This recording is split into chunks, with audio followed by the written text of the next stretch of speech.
Good afternoon and good evening, everyone.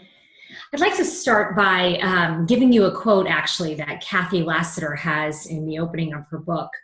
She quotes Eleanor Roosevelt, who said, "Courage is more exhilarating than fear, and in the long run, it is easier." We do not have to overcome or become heroes overnight. Just a step at a time, meeting each thing that comes up, seeing it as not as dreadful as it appeared, discovering we have the strength to stare it down. Dr. Cathy Lassiter brings us this empowering quote at the start of her new book, Everyday Courage for School Leaders. And Cathy certainly knows what the former First Lady was talking about. Cathy Lassiter now serves as an international consultant with over 30 years' experience as a public school teacher, principal, and central office administrator. Prior to her retirement, Cathy held a number of leadership positions in her district, including Executive Director of Middle Schools, Senior Director of Curriculum Instruction and Staff Development, Middle School Principal, and High School Department Head. While Director of Curriculum and Instruction, her district won the prestigious Broad Prize in Urban Education. This prize is awarded to districts for closing achievement gaps and preparing all students for college and careers. She's also served as an adjunct professor for the George Washington University, teaching graduate courses in educational leadership. The expectations for school leaders today go well beyond managing operations and balancing budgets. They're expected to run efficient systems while also improving student achievement on ever-increasing rigorous assessments and standards. These expectations require that schools become high-performing organizations. Principals are often tasked with implementing significant changes in practice at their schools, and they're expected to be change agents. Cathy's work encourages and develops school leaders as they self-assess and adjust their leadership practices to ultimately result in improved student and staff performance. Creating a culture of high performance is a daunting task, but can be done with the right focus and attention to human factors, which drive the culture of a school. Today, you'll learn effective techniques for activating courage in situations that call for it, and the research-based leadership actions that are linked to improved student achievement. And now, I'm pleased to introduce Cathy Lassiter.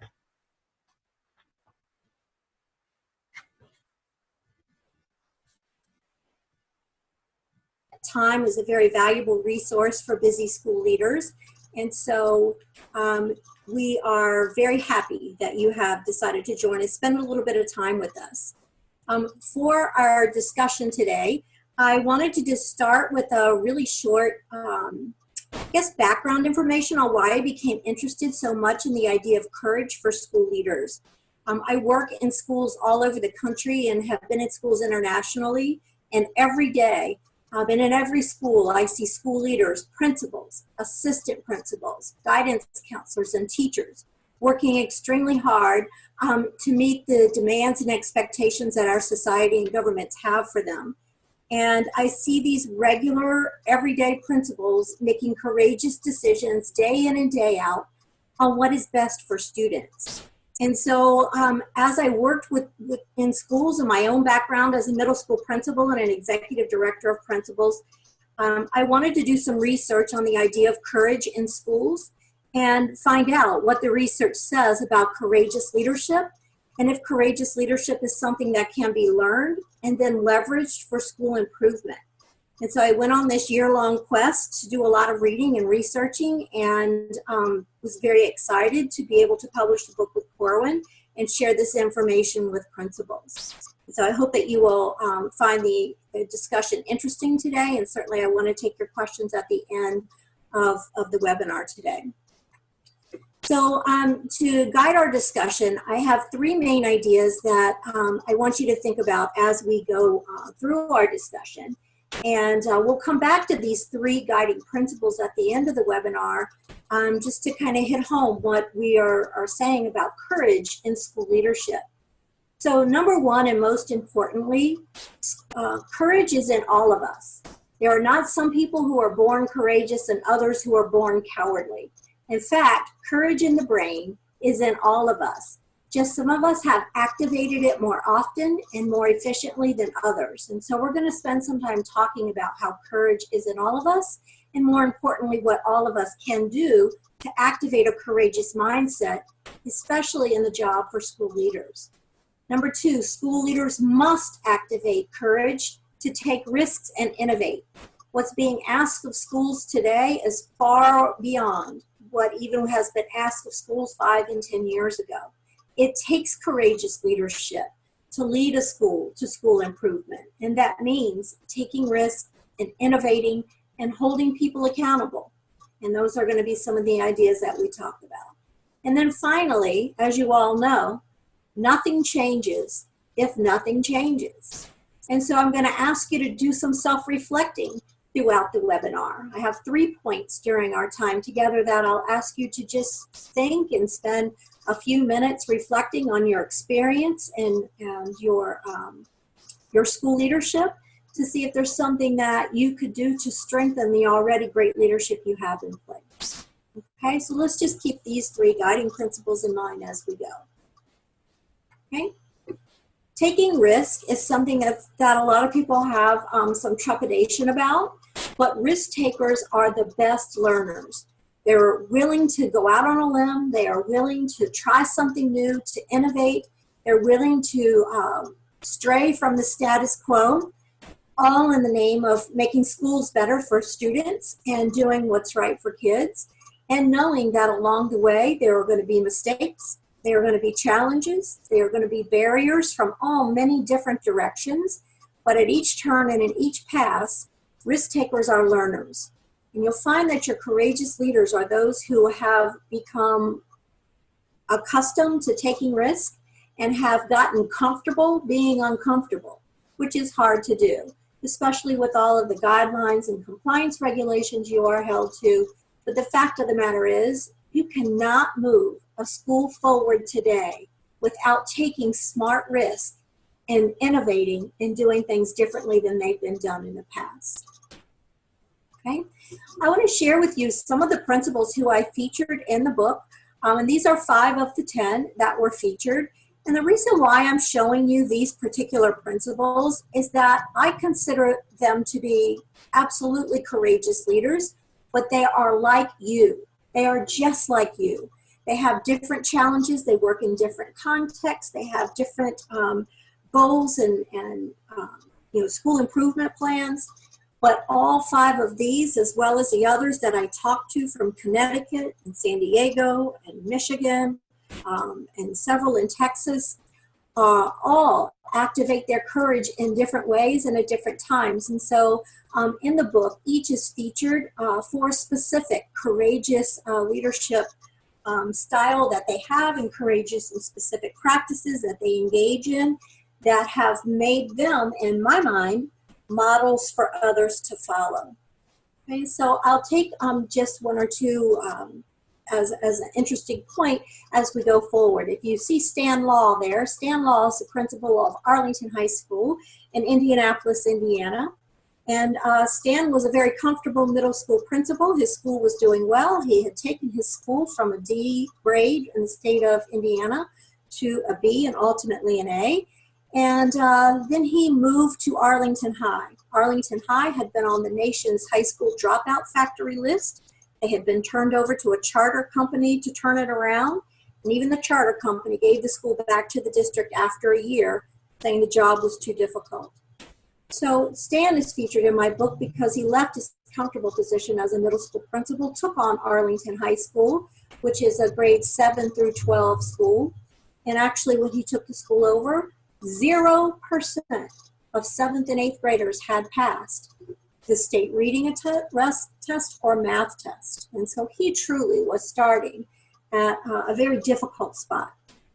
He was selected to be featured in the book because he has spent the last 2 years turning Arlington High around and making every day a challenge, of course, but making a real difference in Indianapolis at Arlington High. Ashton Clemens in Guilford County, North Carolina, went from a school that was a very successful Title I principal, moving to a district-wide charter global magnet school and faced completely different challenges from Stan, and still had to activate her courage on a regular basis to be able to make decisions that were right for all students at that school and to push back on some of the status quo that had been in place for a long time. Each of these principals have their own unique stories, their own unique challenges, but they were able to rise to the occasion and exercise courageous leadership to confront the challenges they had to make schools better for all students. And I think they provide a really good learning opportunity for everybody who gets a chance to read their stories. Okay, our learning targets for today, I wanted to narrow it down to 3 main targets. Although the book does have a lot of content and a lot of information about courageous practices, I wanted to start today so that we could get an understanding of the rationale for courageous leadership as well as the types of everyday courage for school leaders. We're also going to look at the contemporary research where collectively I've selected 3 studies from the many that I looked at to answer these questions, which a lot of people find very interesting for school leaders. Number 1, does everyone have courage? Number 2, can people learn to act courageously?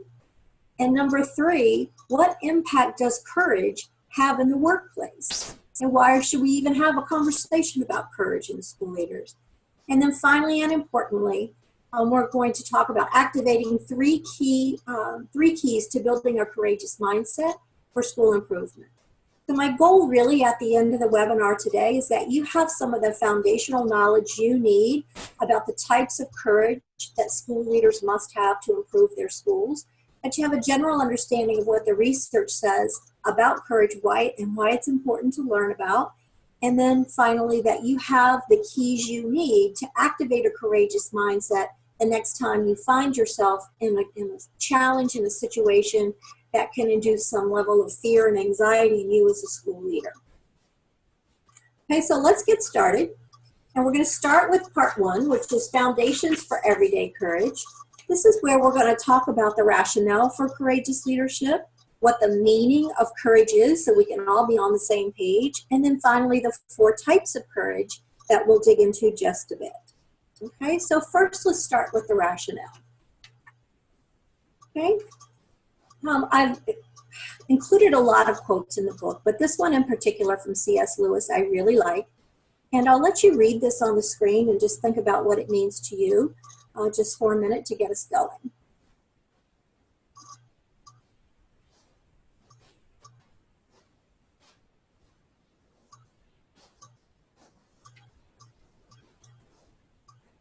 Throughout the history of man, we have had virtues in religion, we've had virtues in our society, and time again in my reading, going back as far as Aristotle and Socrates, courage is a main topic of discussion. And people really do believe that courage is the core of all of the other virtues at the testing point. Courage is easy when you're not being challenged, but we know school leaders are challenged on a daily basis, faced with decisions that could take them in one direction or another, and that sometimes the hardest decision is the right decision for students. And so this quote in reference to it being every virtue at the testing point certainly would be true for school leaders. Now to make this put more context around it and more concrete for school leaders, many of you are familiar with the professional standards for educational leaders that were adopted in 2015. These standards for school leaders have replaced the old ISLIC standards, which many of you may be familiar with, and they are the standards by which the Council of State School Officers, as well as the National Policy Board for Educational Administration, are recommending for states to include in their principal evaluation systems. I know that when our new accountability systems came out with the Common Core, many states revised their principal leadership evals, but the next time around, the next revision, which many states are coming up on that, they'll be considering and possibly including the standards here and the PSEL standards for leaders. So I have the 10 standard areas on the screen for you to see.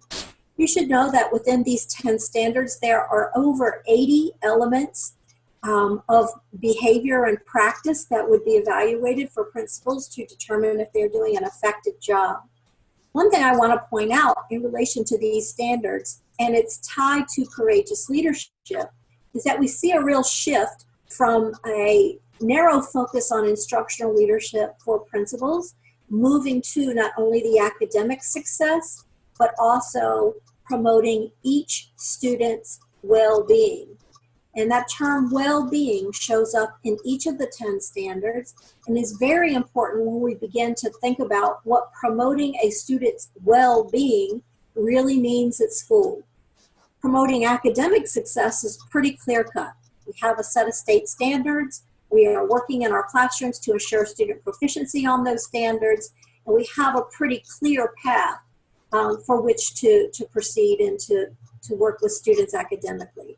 Promoting students' well-being is quite another story.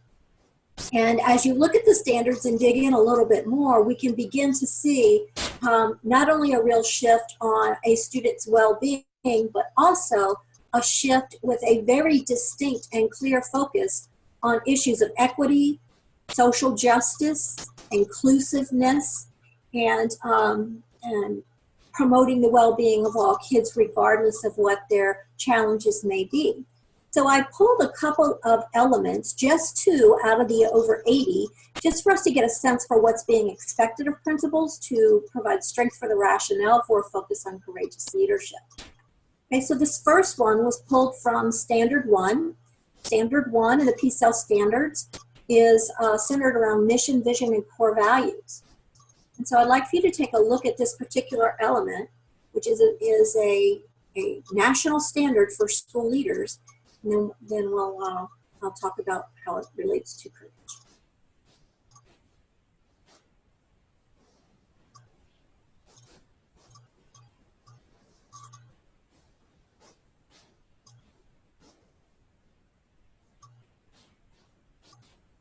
Okay, so this particular element, and I believe there's about 7 elements under Standard 1, are centered around articulating, advocating, and cultivating core values that define a school culture. Okay, stressing the imperative of a child-centered education. Also, ensuring equity, inclusiveness, social justice, openness, caring, and trust, and continuous improvement. So as we think about our schools, and each of you on this webinar today works in a different context with a different set of challenges. But if we are all going to promote equity, inclusiveness, and social justice, certainly at different levels, we're going to have to tap into our core and activate our courageous leadership in order to push back against some of those social barriers that get in the way of open access for students to rigorous courses that are inclusive and having students access regular classrooms, even though they may have a special education designation. I mean, this could look lots of different ways, but certainly it takes courage for school leaders to push back against old ways of doing things and embrace these new standards for performance for leaders to ensure these things for our students, their well-being at school. I have one other one I'm going to share with you, and this was pulled from Standard 3, which is around equity, culture, and cultural responsiveness. Clearly, you would think and expect that the standards or requirements here would center around equity and social justice issues, but this is one particular element. So I'll let you take a look at this one for a second.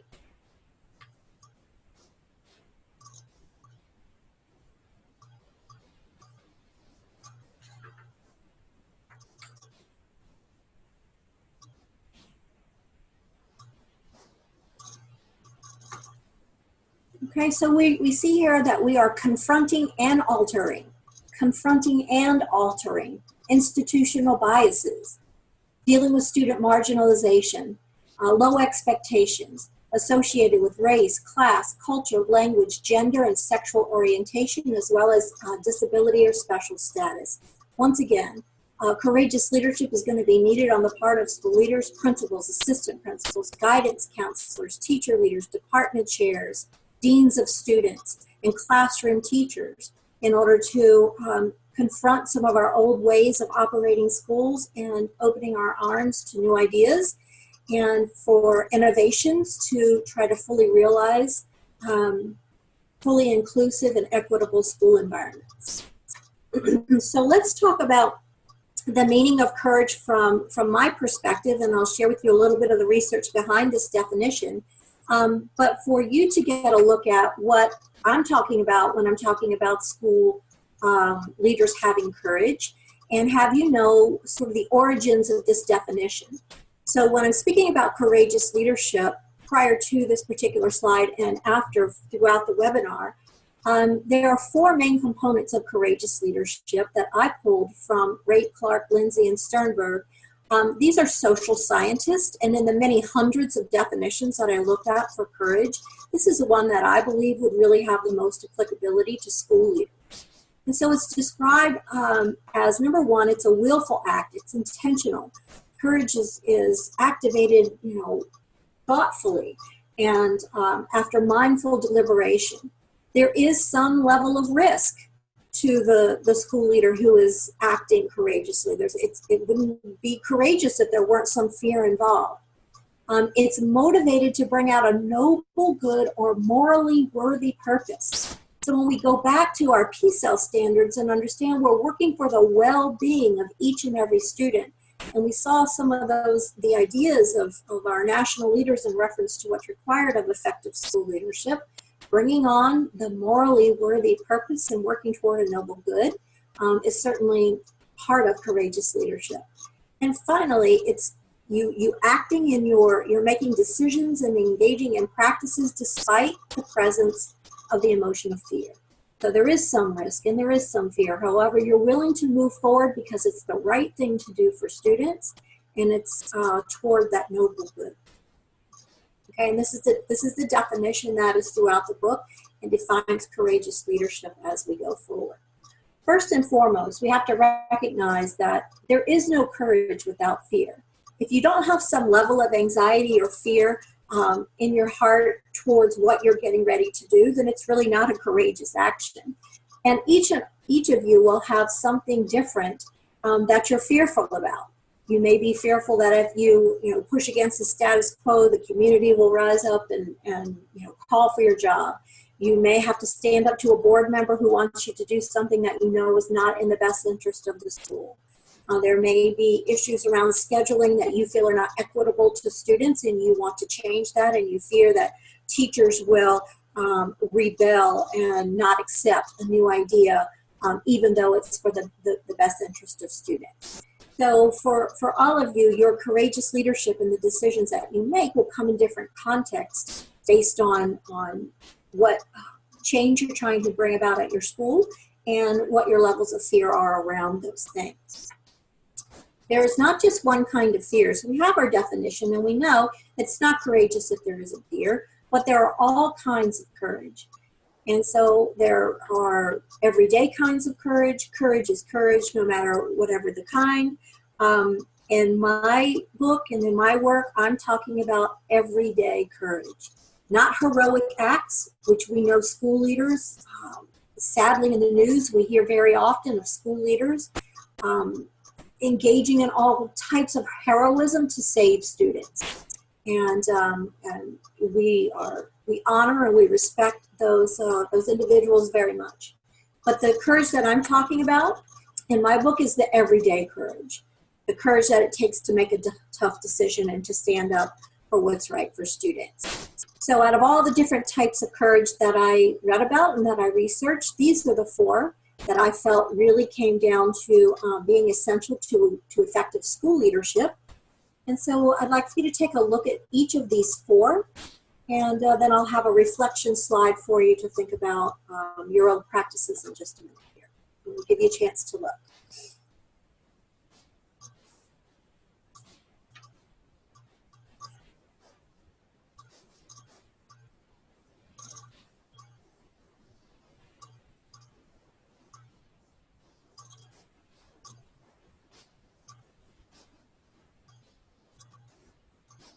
Okay, you might recall the slide that I showed you previously with 5 of the 10 featured principles in the book.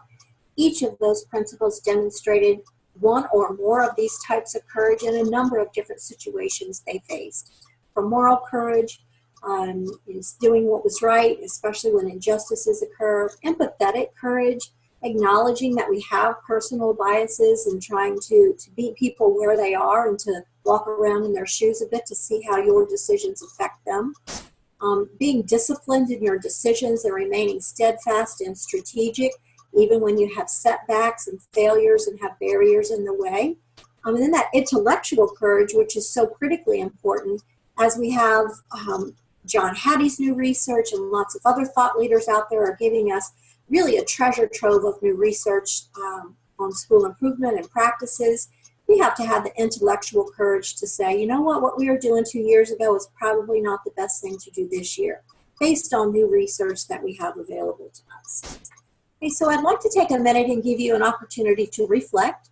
And the question I'm asking you is, has there been a time in your career as a school leader when you needed any of the 4 types of everyday courage? And kind of reflect on what that situation was and how it turned out for you. How did you handle it and how did it turn out? I'll give you a minute just to think about your own leadership and these 4 types of everyday courage and to apply this to your current leadership situation.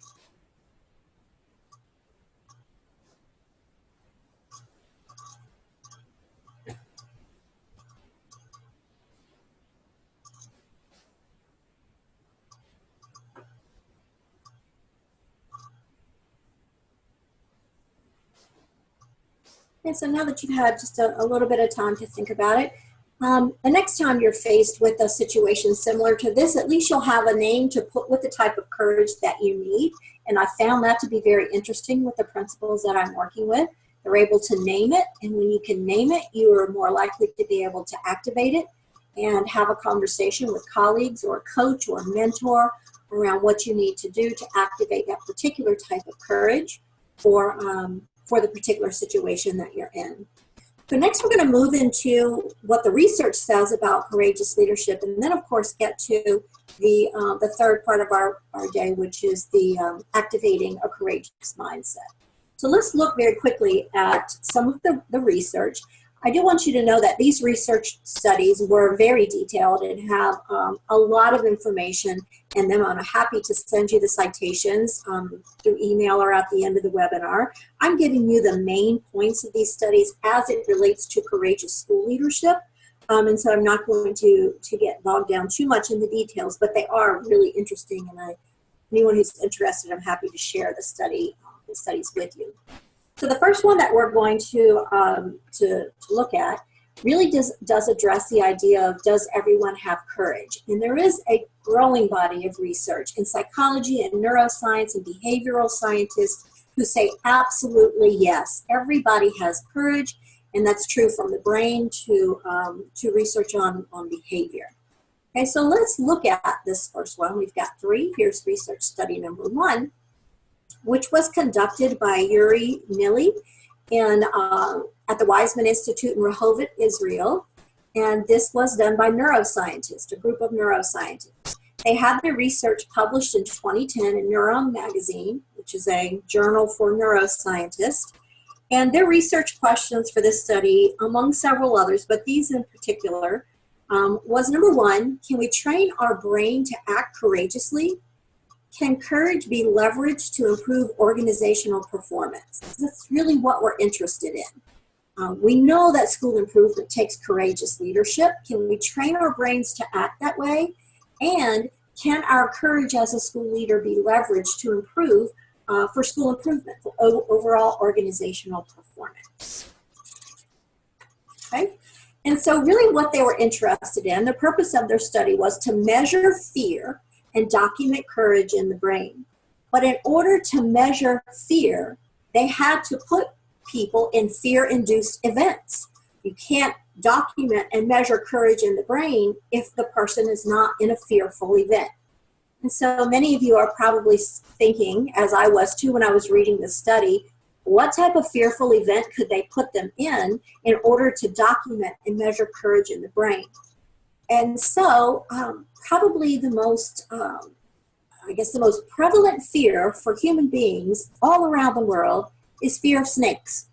And so here is an image of the actual study where they put snakes in an MRI machine. I can hear the gasp out there from many of you because I hear them in my audiences that I talk to. And so what they had about 60 volunteers. 20 of those volunteers did not have a fear at all of snakes, but 40 of their 60 participants expressed a extreme fear of snakes. And so among many other things, again, I'm making this more simplistic than the study was. However, for those individuals who expressed a extreme fear of snakes, they put them in an MRI machine, and they put a snake on top of a box like you see here on a conveyor belt. And while in the MRI machine, which was measuring brain waves, participants could push a button that would either bring the snake closer to them or send it further away. So they could advance or retreat the snake. And they were measuring the brain waves while this happened.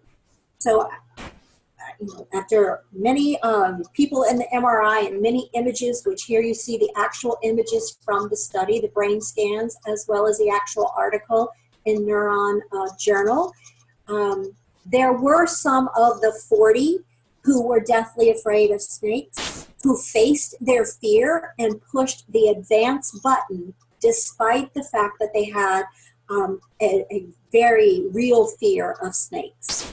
And what the neuroscientists were able to determine when you had participants who were in a fearful event and faced the fear and pushed the advance button anyway, a center in the brain lit up.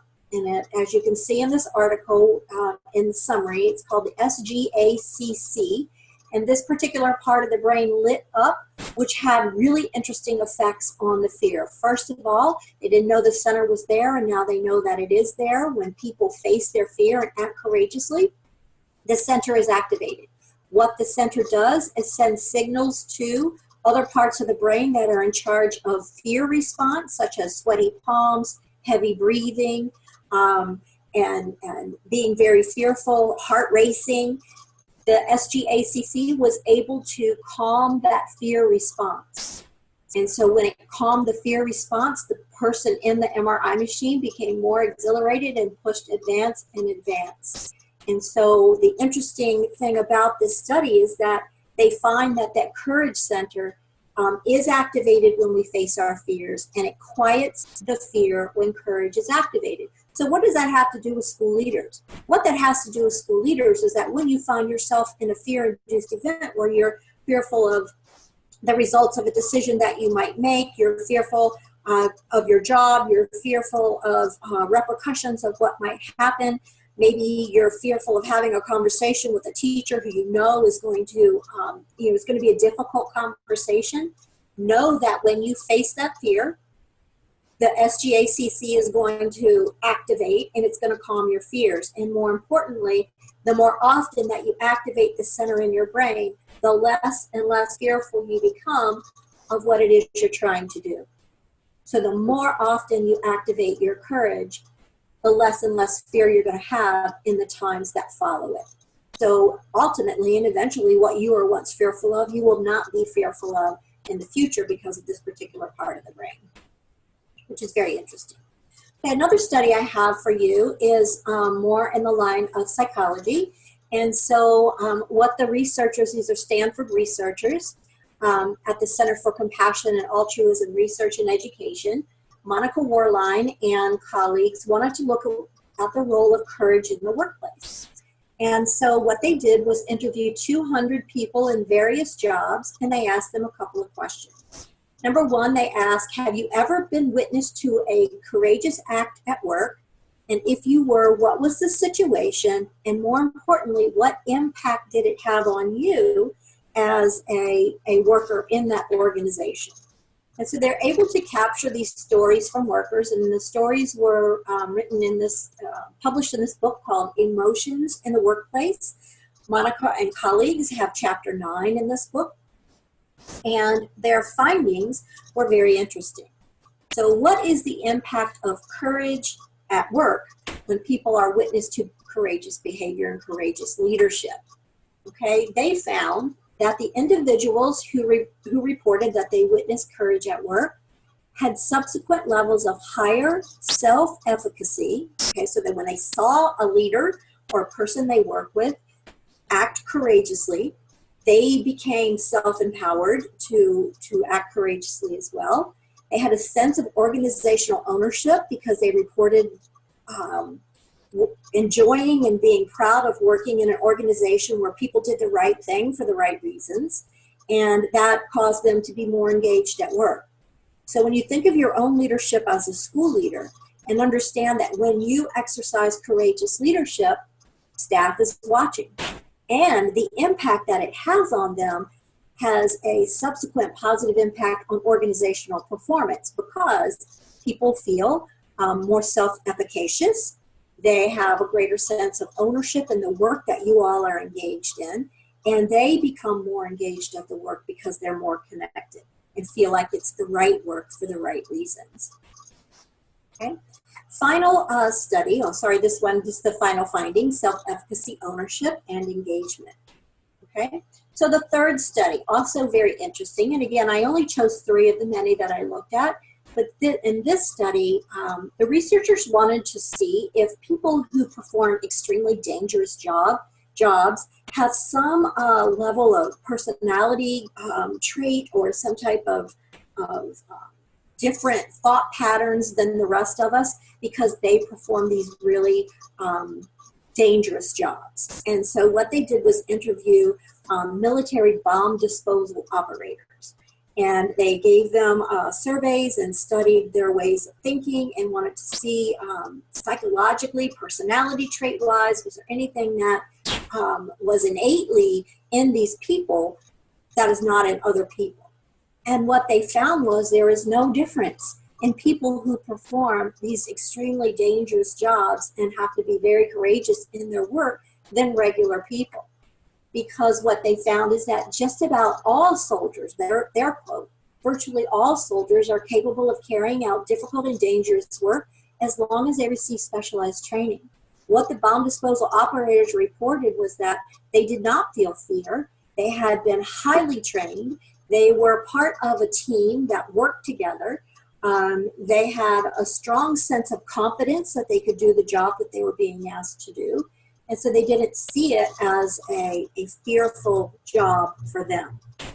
So final findings for this particular study is that anyone can become courageous when you have certain things. When you have good training that builds your confidence, you have high group morale, and you have live action experience. So when you think of your role as a school leader and look at the training you receive and how well your district and your colleagues build your confidence to do your self-efficacy, basically, to do the job you're being asked to do, when you have a group of people that you can have, that you network with and that you talk with and learn from, and of course, on-the-job experience, there's nothing like that, that is what builds courageous leadership, those things there. So just to review our 3 studies and give you a chance to reflect a little bit, these are the 3 main points from the research that I've selected for you. That everybody has a courage center in their brain, okay? When people witness courage at work, it inspires and empowers them. And confidence and courage are built through great training, on-the-job experience, and a camaraderie within a group. So let you look at these 3 main points for just a moment and see how it relates to your personal experience, both personally and at work, and what you might take away from what the research says.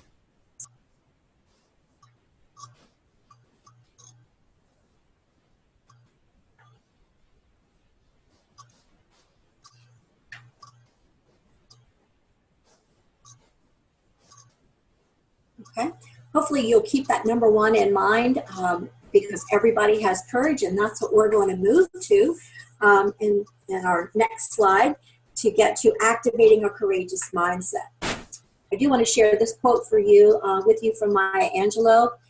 As you all know, Maya Angelou passed away some years back, and when she was interviewed by the Washington Post and asked what she wanted to be remembered for, she told them that above all, she wanted to be remembered as a courageous person. And so she wrote a lot about courage, and I have a number of really great quotes from her in the book. This one I think is particularly applicable to school leaders.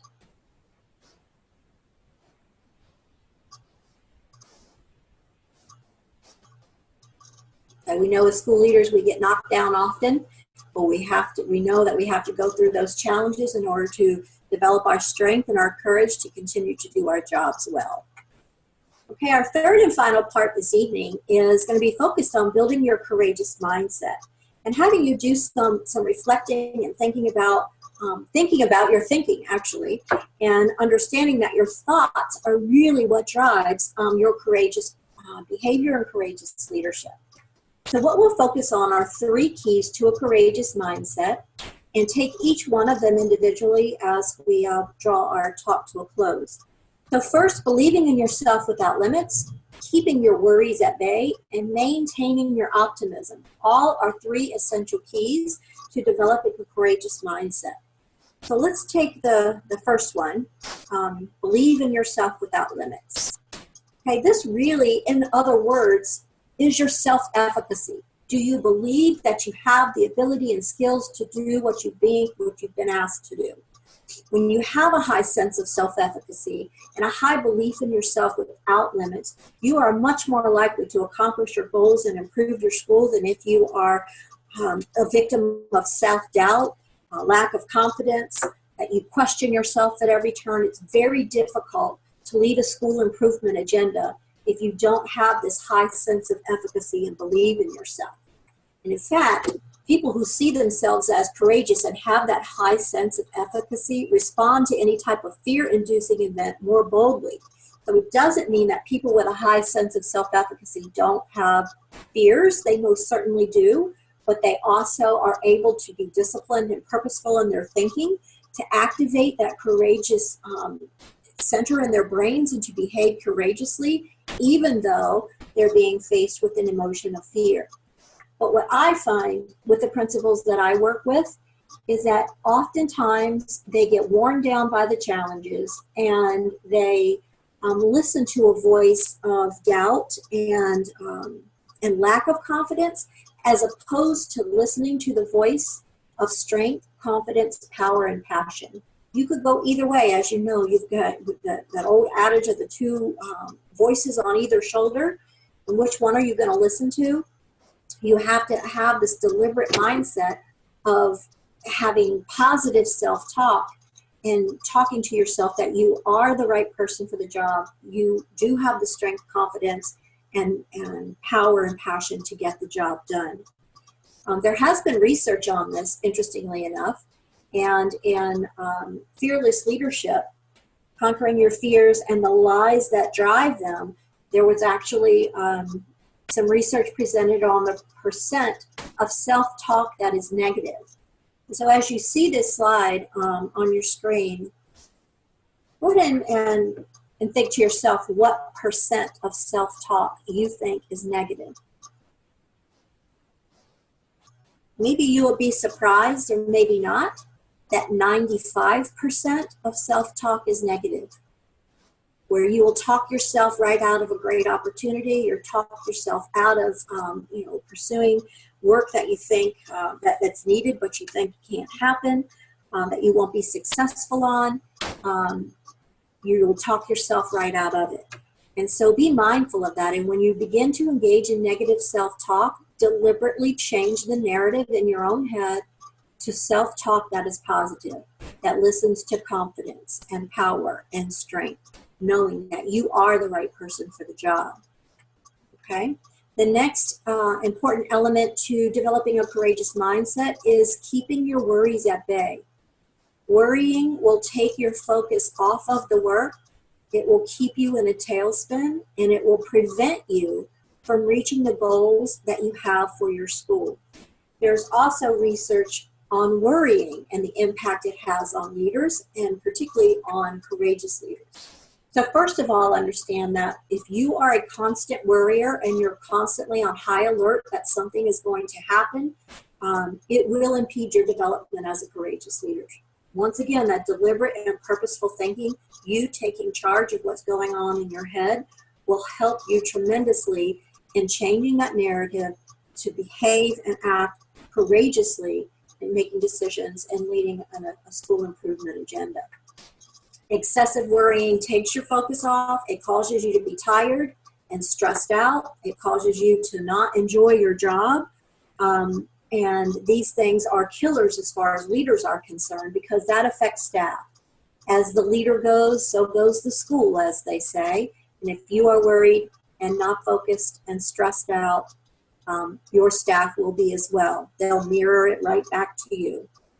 Okay, so the research I was referring to about worrying, in this study, they followed, they interviewed people and followed their worries over a certain amount of time, and they found that they could categorize people's worries under these main categories. So they found that people worried most about things that never actually happened, things from the past that could not be changed or influenced. They had needless worries about health. They had petty worries about unimportant things. They worried, then there was a percent of their worries that were about substantial issues, and then a percent of things that they worried about that could be controlled or changed. And so as you look at this list, I'd like for you to look at the bottom box and think to yourself, what percent of my worries are about things that I can control or change? And I'll share with you the percent right now. Okay?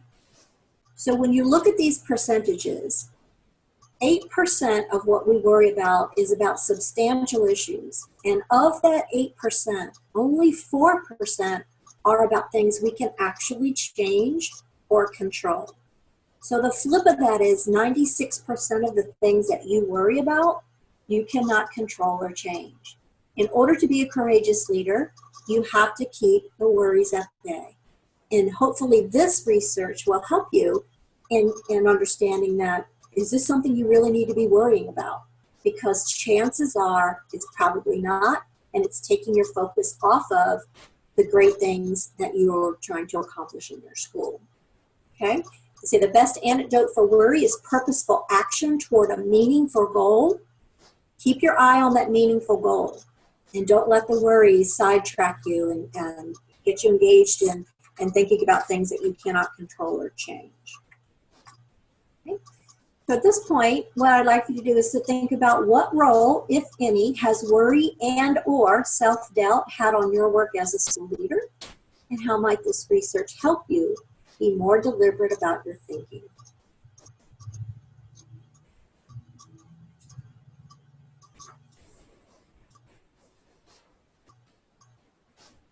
I'm asking you to do some soul searching here.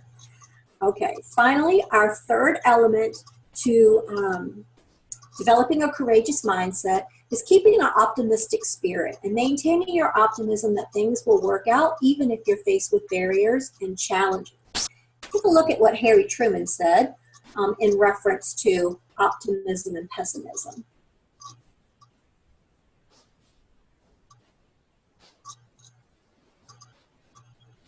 Do you make opportunities of your difficulties?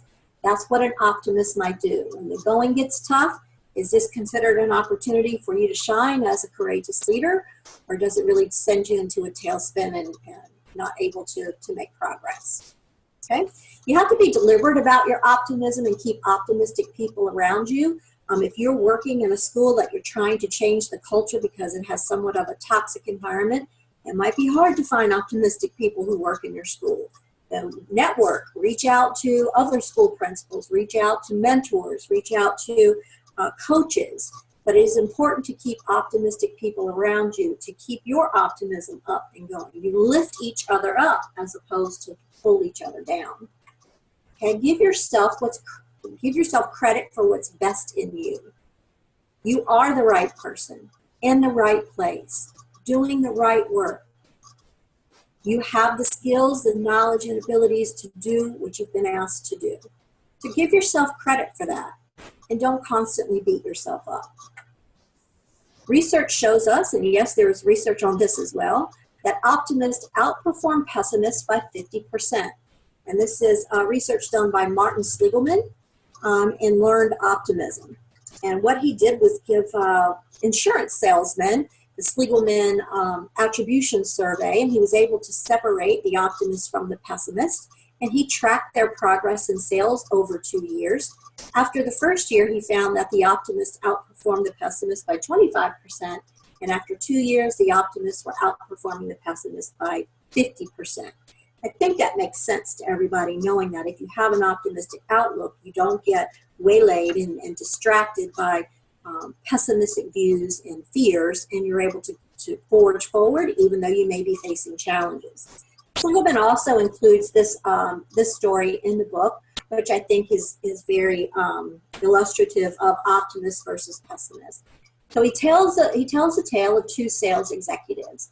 One sales, and they were sent to Africa to scout out new markets for shoes. So they said, we're going to deploy into new markets, and see if we can find new markets for shoes. So the first salesperson writes back and says, the prospects for sales are dim because no one wears shoes here. There's no market. And the other sales executive writes back and says, the prospects for sales are tremendous because no one wears shoes here.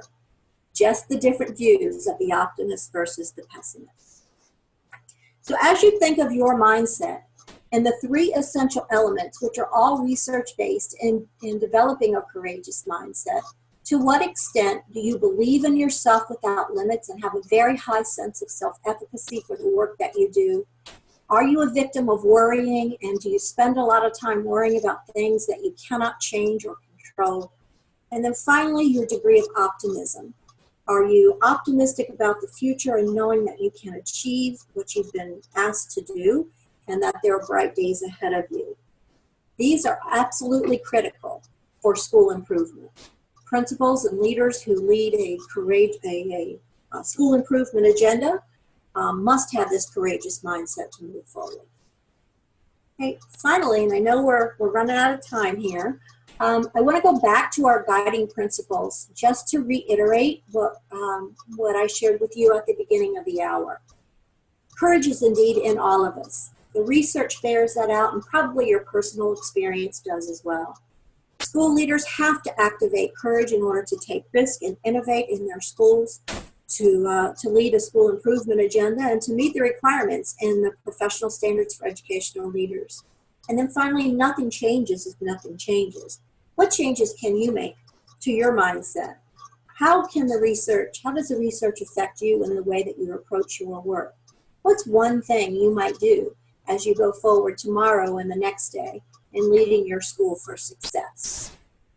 I'd like to close with the fact that we do have a free assessment in the book, and it is available at corwin.com, Everyday Courage.